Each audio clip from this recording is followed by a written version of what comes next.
Bengaluru has earned the title of the world's third slowest city for travel in 2024.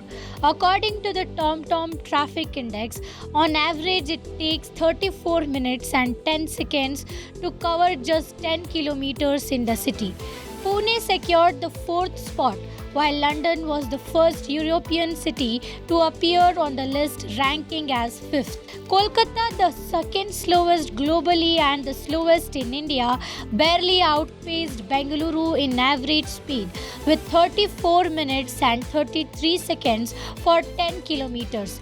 Interestingly, Kolkata's lower congestion level 32% compared to Bengaluru's 38%, and slower traffic have made it one of the safest metros with the lowest road fatalities in 2023.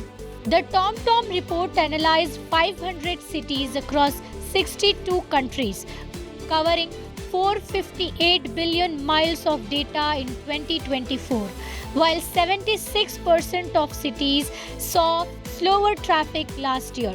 Traffic under ideal conditions remained steady or slightly improved in many places. Bengaluru continues to struggle with congestion, but Kolkata's slow and safe approach offers an interesting perspective.